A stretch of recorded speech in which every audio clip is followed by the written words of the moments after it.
women are naturally, or not naturally, yeah, I was gonna say innately. It looks like I have a beard. It's the lighting. Are innately more sovereign.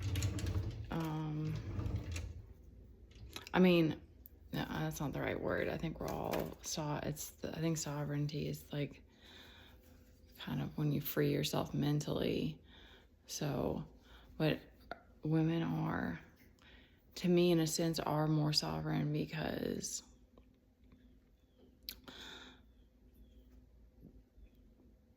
it's jealousy. Like women can experience jealousy just as much, but it's a much more rare for a woman to get possessive of a man, whereas men become possessive of women.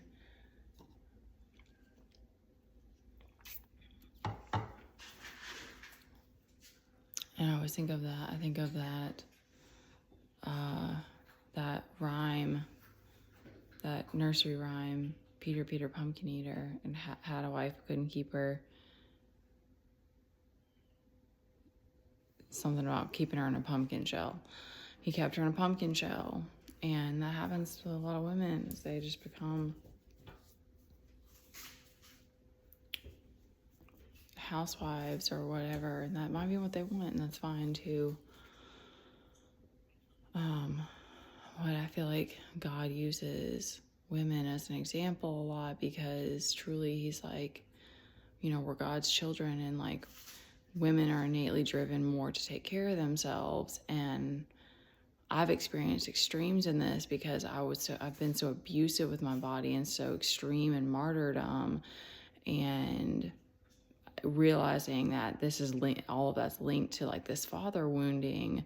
So, and I didn't really see my mom do a lot. She also martyred herself. She didn't spend a lot of time doing self-care. So I've been learning that on my own, but my grandmother did. And I also learned from her. And it's every single day. If I don't do the things to take care of myself and pour into myself, I'm not going to be happy. I'm going to be depressed. I'm not going to feel good. My eating is all off, because that's still, to this day, I don't know my body. Like there's times where I do, but we're living in separation. So maybe it's always a journey in those ways. But the point is, like, when I'm happy and I'm cute and I'm bubbly and I'm like in the mirror and I'm playing and I send that energy out, it's a message like, go be happy, go play, go enjoy your day. And that's the energy. And most men stay in the shadows, and they're triggered by it instead of embracing it and wanting to wake up to being in their higher self and living in integrity.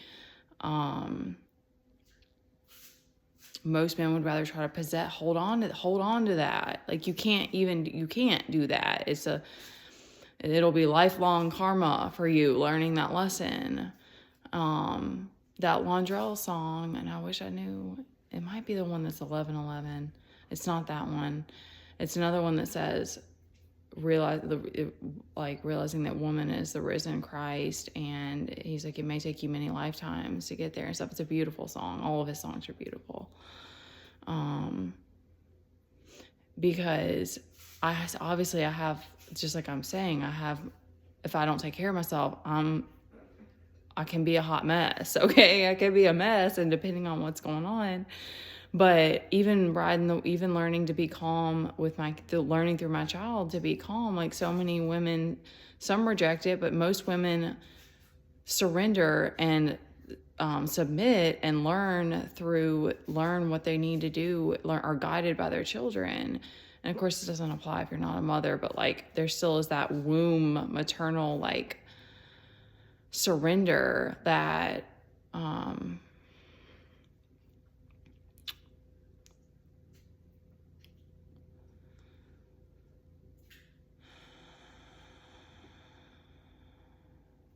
it's just ironic, because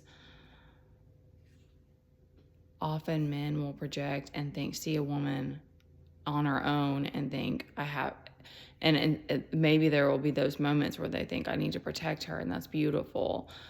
because that's the point, is to learn to honor and protect the feminine, but not to think that she needs saving, or that you have to harness her or tame her, or those things are dangerous.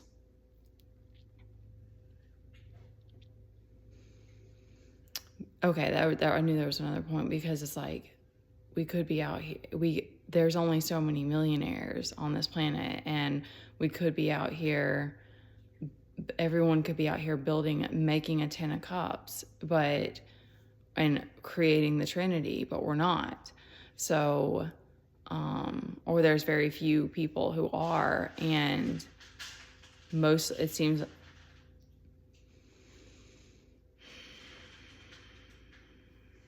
I mean, I still have father wound healing. That's been coming up really hard lately, of like,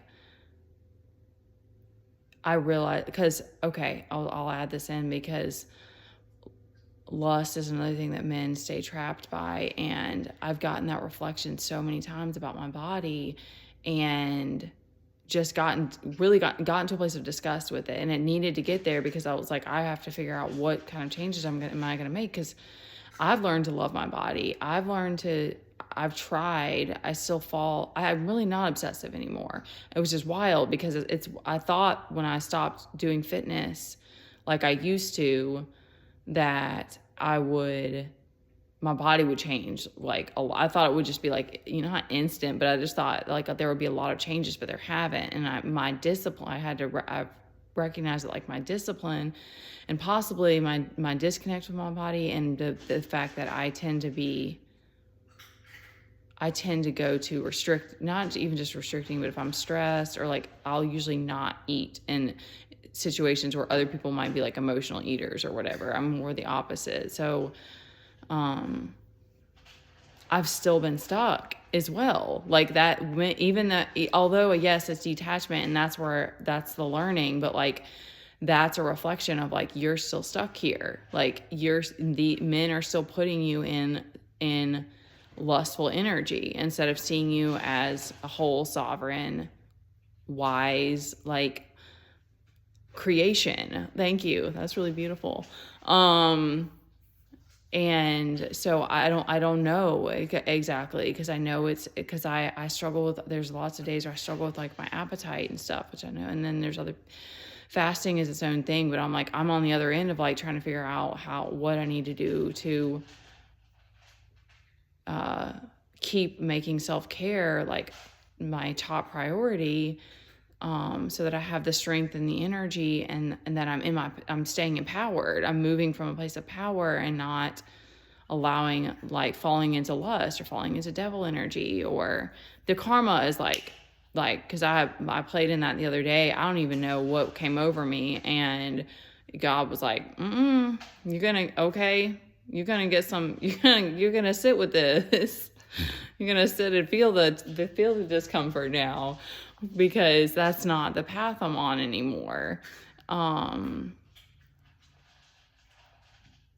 it's most important to me to like nurture our home and have the balance in my home life, because even with fitness now, I'm trying to figure it out, because it's like a lot of times it'll throw my brain chemistry off, and I'll be on a low the next day, and I can't afford that anymore. It's like, God is like, you need to protect and take care of these things that I've given you.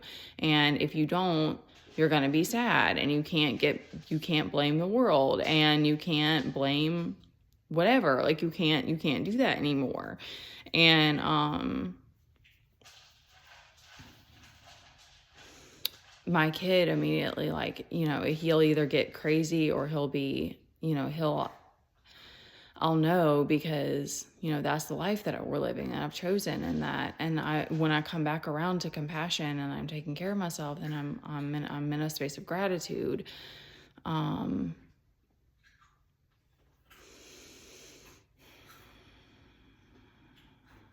Okay. I think that's it for that one.